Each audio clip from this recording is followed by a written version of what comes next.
And we should be good. You should be live. Go ahead, Lawrence. Okay. Good morning, everybody. This is April the 7th, and it is Friday, and we are about mindset. And there are many, many things going on right now that are worth us taking a long, hard look at where we are, especially since it's the first 3 months of the year that's already gone by, beginning of the second trimester. So the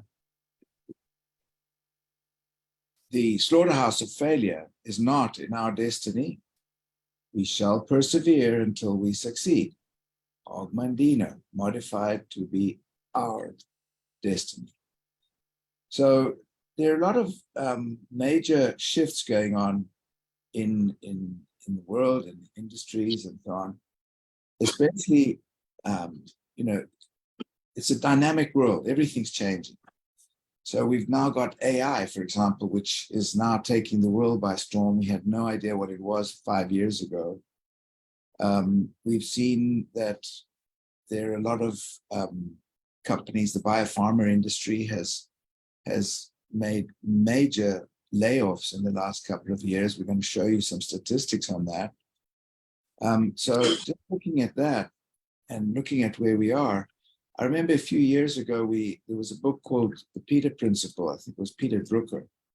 He wrote a book saying we have to reinvent ourselves periodically to stay ahead of the game, because what applied, 2, 3, 4 years ago doesn't necessarily apply today, and we kind of reach our maximum level of inefficiency. So we have to rethink our business and how we can continually tweak to be ahead and to be efficient and to make it and to be profitable. You'll see from a slide in a second that there are companies that have spent billions of dollars that were even on the stock market in biotech, and they've gone out of business. So we are not salespeople. We've got to graduate to be consultants and excellent communicators. The objective is to create raving fans about our products, company, and technology. Yeah, if you look what's going on here with this slide that I showed you, Novartis has laid off 8,000 of its 108,000 employees worldwide. Genesea, 65% of its sales force gone. Nektar Therapeutics, a lot of things going on with them. They were in the midst of a buyout, and then that didn't go through. Laid off employees. Kaleido brings in 101 million in Series C for its microbiome therapy pipeline, and then a bunch of their workforce members were terminated immediately after they had some hiccups. So there's a lot going on in the biotech space, the pharmaceutical space, med device space. I have been watching what's going on and talking to lots of medical device reps, as we all do. And I kind of talked to them a little bit about what's going on in their particular companies. And there is so much dissatisfaction in that space right now. It's kind of staggering. There's a couple of companies, the company that I used to work for, actually, every single employee, medical rep that I've talked to from them, everybody wants to leave. But they don't know there's something else out there. It might be that they only known medical device sales since they got out of school, and it's a big jump, and so they see it as a risk, but not necessarily even a risk. They just don't even see that there's an opportunity to get out and do your own thing. So it's, for them, it's scary, and they're part of a team or they're part of a large corporation, and to go to that, to kind of being by yourself, becomes very lonely. Growth is lonely. That's why so many people become stuck and they become complacent, and they stay where they're at because they're scared of that loneliness that could happen if they go out on their own.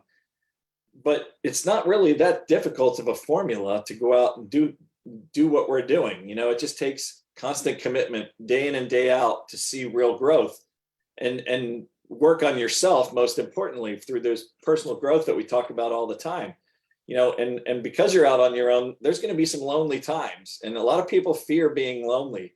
There's going to be days when, you're eating lunch on your own, or you're eating dinner on your own, or your social life is lacking because you're more focused on your job and being successful or being an entrepreneur.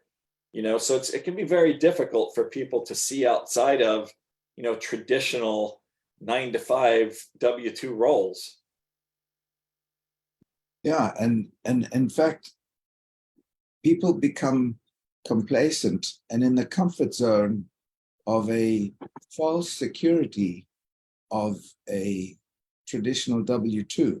And it's a false security because they think they've got a job and that's it. Well, they don't realize that those jobs are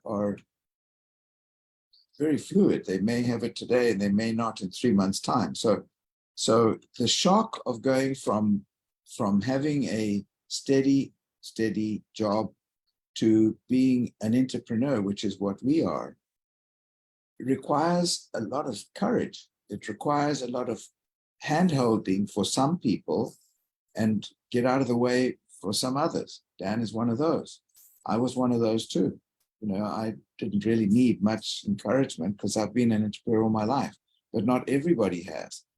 So we have to understand that the people that we're looking at now in this huge pool of resource of all these people that have experienced pharma reps, medical device reps, salespeople have suddenly become available. There's a whole pool of them now.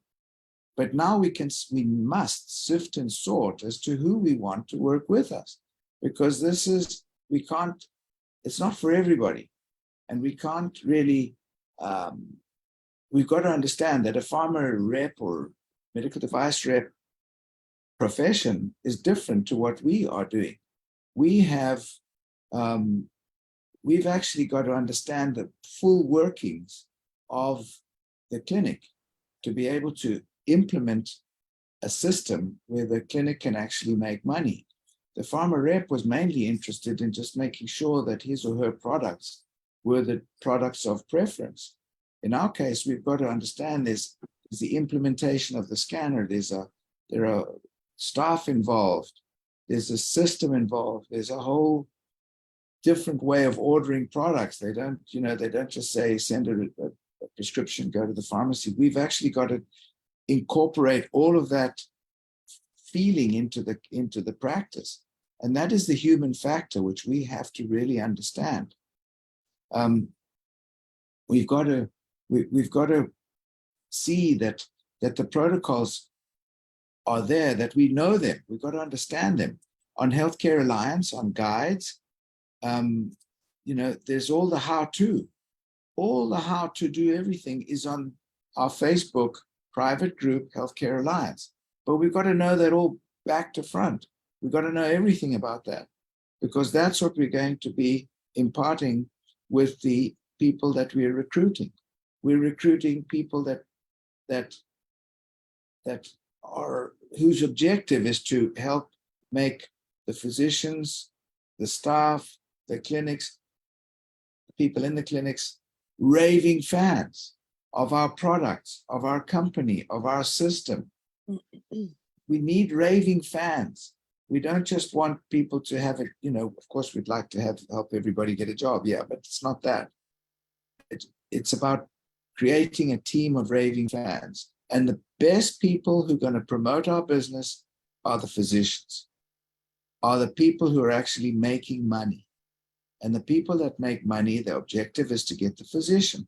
Why? Because he or she can help their patients make educated lifestyle choices. The patients become raving fans of the physician. The physician then becomes raving fans of, the physicians become raving fans of the system, and they become our promoters. That's the best possible way we can grow our business, is from the referrals of the physicians themselves. When you talk about reinventing ourselves, we really do need to reinvent ourselves. Just because we have had some systems in place that, people who have been in the business for 5, 10, 15 years tell you has always worked, doesn't mean it's going to work today. A lot's changed. Like Lawrence said, we've got AI, we've got genetics, we've got all of these things that we didn't have 20 years ago. So somebody that's been in the business for 20 years, and they're trying to do things the same way, recruiting or integrating into practices, it may not work today. We need to keep reinventing ourselves to be on top of the times. And, for me, if you think about if you've ever, gone out and looked for a job and you've been in the interview process, right? They don't offer you the job the day you talk to them about the product and the company, and a lot of us, including myself, we get so excited when somebody says, oh, wow, this is fantastic. And we start offering them the opportunity right away and be like, oh, you'd be great to be on our team. And, but they may not be the right people. I think we need to reinvent how and who we are promoting this business to, because if you promote 10 people who aren't going to go out and do anything, then it's just a waste of everybody's time. So we need to build better relationships with who we're talking to about the business and take them through a multi-step interview process, just like you would for a normal job. You don't go interview for a job and they offer you the job right away, right? And then from a recruiting standpoint, how are we recruiting these folks? Are we just, talking to them once? Are we showing them the same video from 15 years ago, the news in the, scanner in the news that looks like, it was filmed on a really antiquated camera? For me, that's a little bit embarrassing. And I've had lots of people come back to me and say, when was this thing filmed? Or how old is that clip? And if you tell them 15 years, they're gonna be like, okay, well, a lot's changed in 15 years. What's changed with your business in 15 years? What's changed with the scanner in 15 years? And then we have to reinvent how we're integrating this into the physician practice, right? We need to get to know the practice. We need to get to know the physician, what their goals are, how they want this to work in their office. And then we can make recommendations as consultants, not sales reps, as consultants to help them maximize this potential in their practice. Salesperson has a negative connotation to it, to a lot of people. Or, 15 years ago, 10 years ago in medical device, everybody started transitioning from, sales director or sales rep to sales consultant or medical consultant, or, because there's that negative connotation to it. So we need to reinvent how we're promoting what we do for the company. And just to say you're a distributor, what does that mean? And then I think that confuses a lot of people. So if we position ourselves as consultants, that means that we're there in a capacity to help them solve problems, to educate them, not just sell them something. So, when we're talking about who we want to come into our business, we may want somebody, but we've got to make them want to come to us. They need to want to do this business, because there's a difference between I want you and they want me or us. So the point is we've got to make it a little bit more, we've got to be more selective. And in fact, we've now got these three-way calls down to a T, where we're actually doing the first call, second call, and the way that we're putting this now is that the decision is not only mine, it's up to my team member, because we're not accepting anybody into our team. So let me get a team member on and let him ask or her ask some questions. And that's where we get into asking the candidate as if it's a job interview, things that will bring forth their desire to want to be part of our team once they've seen, what we're doing, once they've seen what the company is and so on, then they will want to come in. And that's a big difference. Because I've actually seen and felt the shift when people say, well, if I'm accepted, rather than, because we're making it a little bit more difficult to say, well, this is not for all. I'm not sure you would be a good fit. We don't know that yet. And, we still have some questions to ask you. Yeah. What can I answer?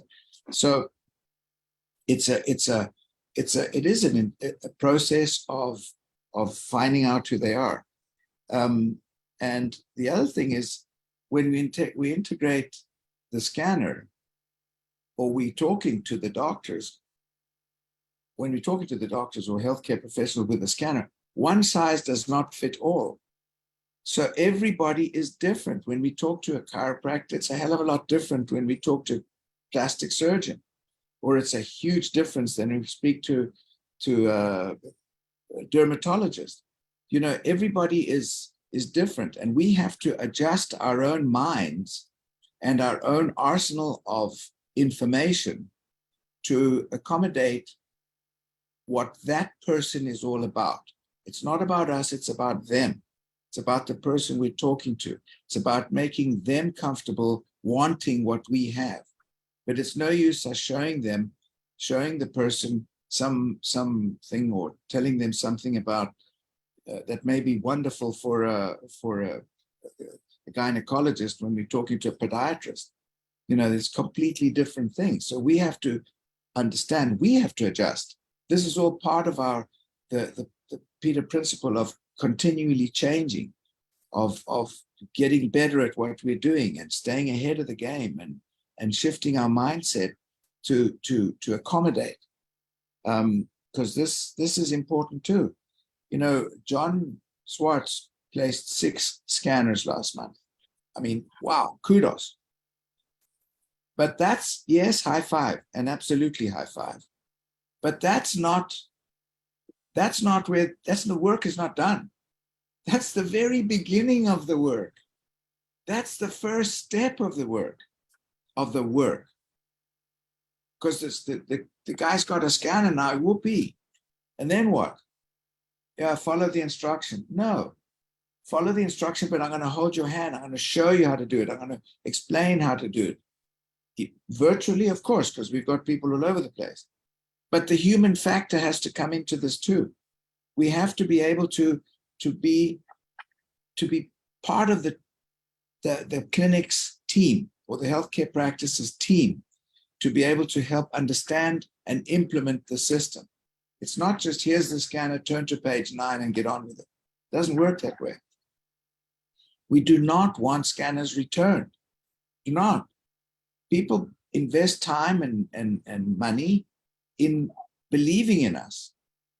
But we can't just abandon them once we've placed the scanner. We've got to make sure that this thing works, that it takes off. It's a Rolls Royce with a Ferrari engine.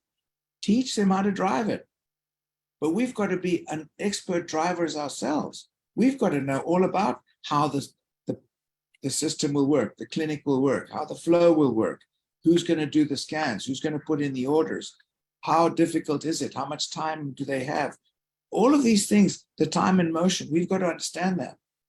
And this is where the training comes in, where we've got to understand this to be able to have a solid business. It's like a piece of real estate there that we've placed with the scanner.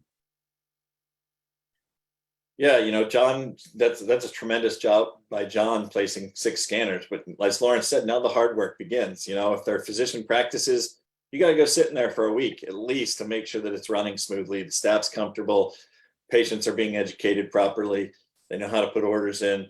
You know, if they're reps, that's a different story, because you don't have to go sit somewhere for a week. You know, if they're becoming distributors, but you have to, you know, if you get 1 or 2 a month that are really go-getters and they have lots of people in their network, you're going to be having lots of conversations with people. And so that's where the work begins. And that's, you know, telling other people about the opportunity. So, you know, it's funny, as we were talking, myself and Lawrence and Michael were talking the other day, and Lawrence was bringing up about John placing 6 scanners. He's a rock star. And Lawrence said, well, I went out and placed a scanner today. I'm going to place 4 more this month. And we said, whoa, you know, sometimes our job is just to settle people down in this business. So we had to kind of settle Lawrence down and say, hey, you know, we've been talking about the correct way to do this is place 2 scanners in a practice, and you go sit there for a week, or 2 if you need to. And Lawrence, you know, after a couple minutes, he's like, all right, you're right, you know. And so sometimes we're here to calm each other down, because we get all excited. We go out and place a scanner and we're like, I'm going to go place 5 more. But that's not the gig. The gig is taking that scanner that you just placed and making sure that it's being productive, right? And once we do that, this is a mindset shift. It's a mindset shift from thinking you need to go out and place 10 or 15 scanners a month to be successful to all I really need is 2 or 3 productive scanners a month for a year to get the 36 scanners. And if they're all doing 5,000 in volume a month, that's quite a bit of business, right? So we need to start thinking a little bit smaller, because that's going to lead to greater business growth and greater returns. Ultimately, you may not see it today, but as Vince and John have said, what you do today is going to affect your business three months from now, right? And then from that mindset shift of thinking a little bit smaller, we want those to become habits, right? And then that's going to decide your future, because people do not decide their futures. They decide their habits, and their habits decide their futures. Right. FM Alexander, right? So you want to make that mindset shift, make those good things that you're doing in the business your habits, take the bad things that you're doing and put them to the side, and let all of those good habits decide your future. Yeah, 100%. And we do get caught up in enthusiasm, and we're competitive. So we say, I'm going to do this and that. So you're quite right. We've got to, that's what our board of directors is for. That's why we have our team meetings, our weekly meetings, our Ruby calls, to be able to analyze and to listen and see how everybody's doing, and to rein in if we're getting out of hand. Like, my immediate reaction was, wow, that was fantastic. But we've still got to be efficient in what we're placing, as Dan just said. But the objective of having our meetings is to be able to help somebody along more, to be more efficient and to be more proactive, maybe if they need it, or to guide them as to where they may be falling down, and also to pinpoint the errors that we might be making in what we're doing at the moment. So that's what the whole point of the Ruby calls are for as well, is to analyze each individual's progress and plan ahead. What is the plan for the next 90 days? What is the plan for the next month? What is the plan for the next 6 months?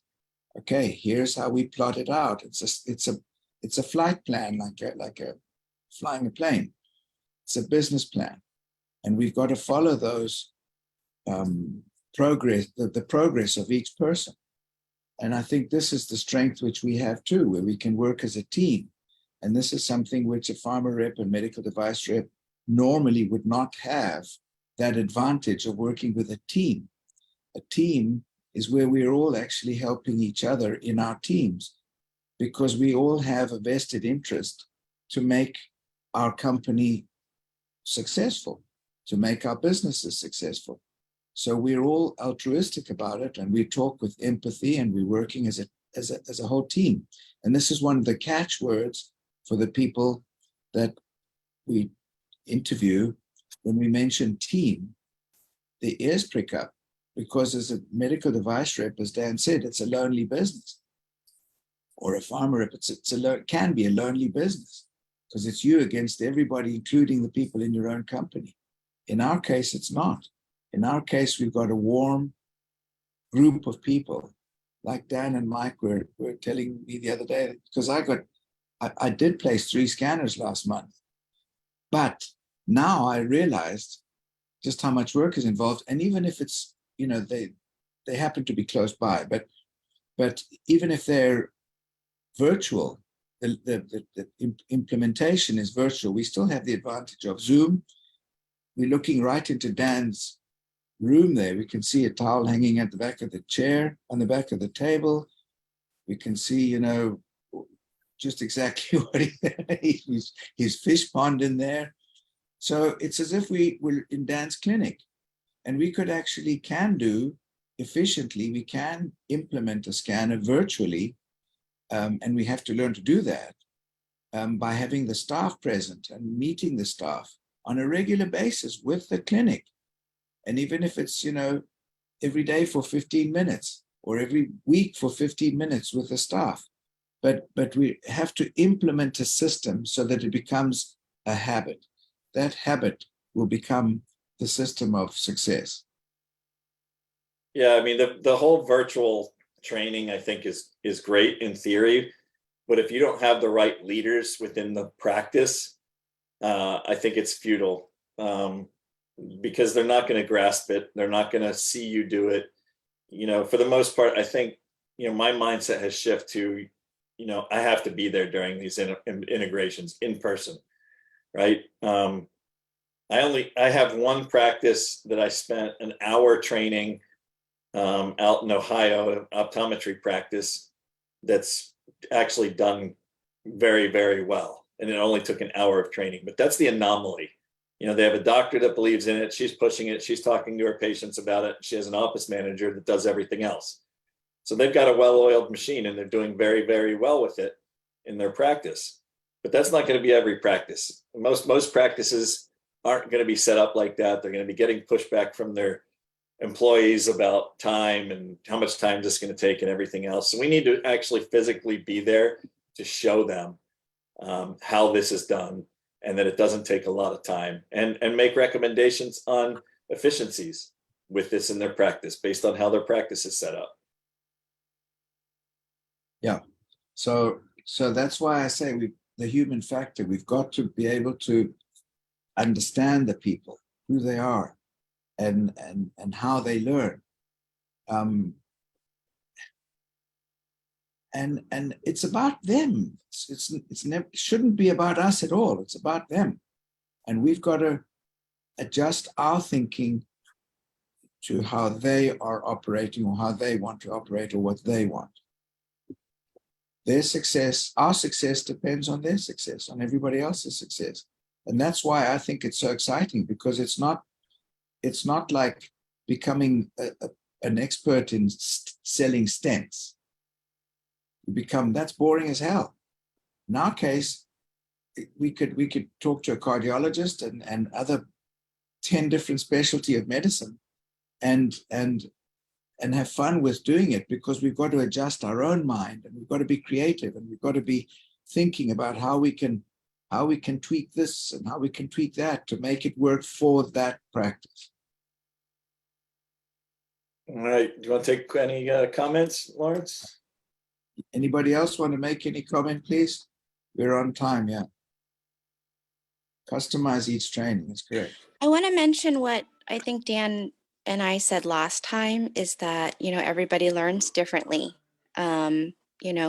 Dan, you can train someone 2 hours and they get it. And then your next one's not going to be that way. It might be 7 days, or it might be 2 weeks.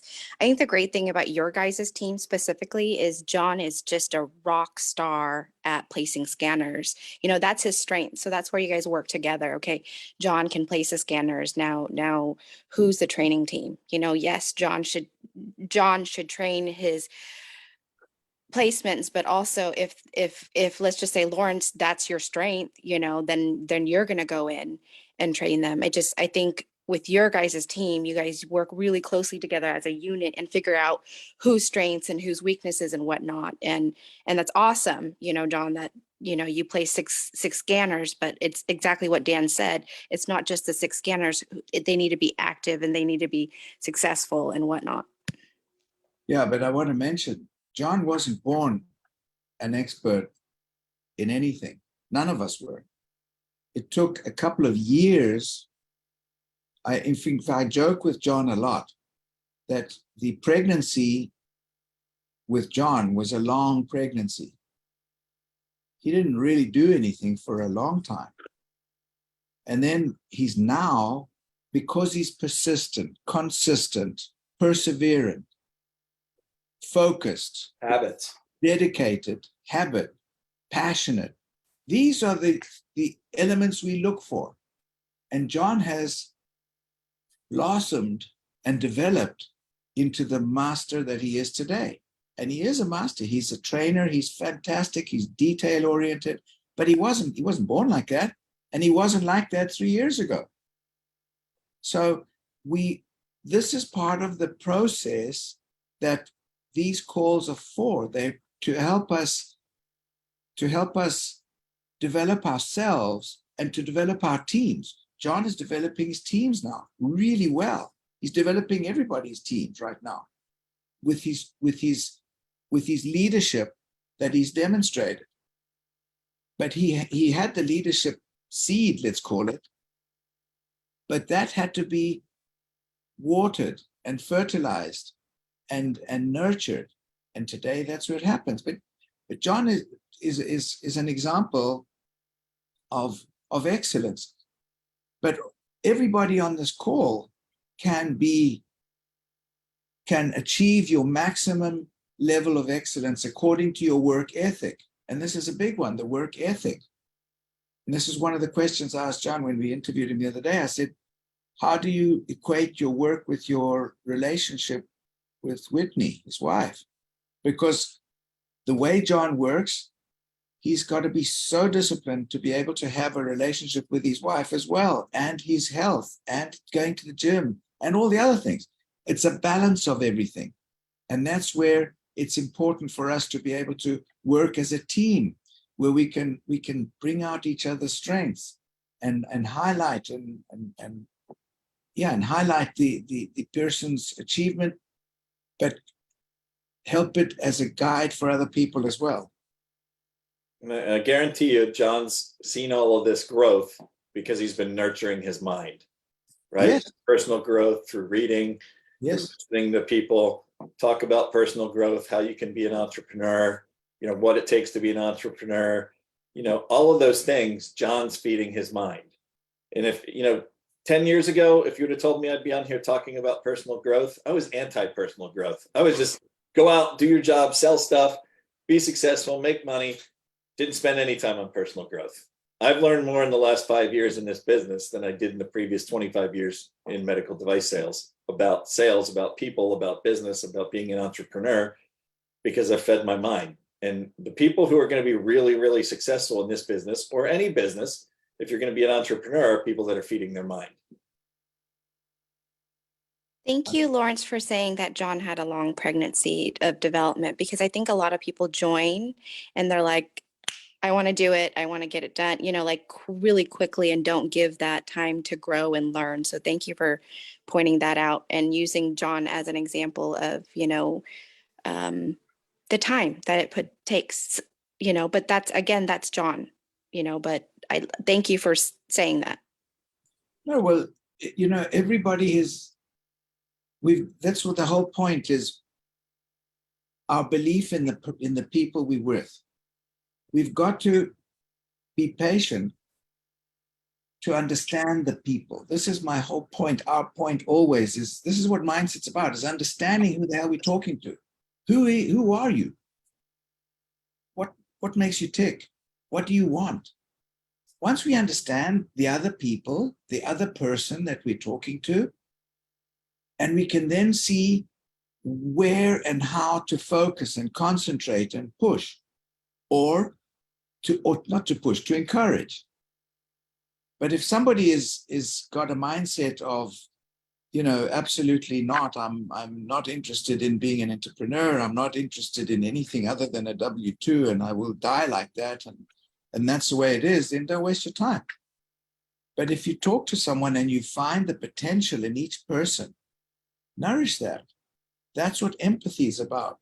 That's what understanding is about. That's the whole point I'm talking about, the human factor. It's not just about technology and do this and go to page 74. No, well, not. Or to item number 74. It's about the human factor. And this is what happens. Thank you, Jane. Anybody else? All righty. Everybody have a wonderful weekend. Thanks for joining us. Yep. Still time to get folks signed up for the April 27th to 29th forum out in Utah, and hopefully we'll see everybody there. Very important. Please do that. Please do that. Okay. Thanks, everybody. Thanks, Dan. Thanks, everybody. Thanks, Jane, for your input. Thank you. Appreciate you guys. Appreciate you guys. Have a great weekend. Bye. Take care. Thanks, gentlemen. Thank you. Great weekend. Bye-bye. Yeah.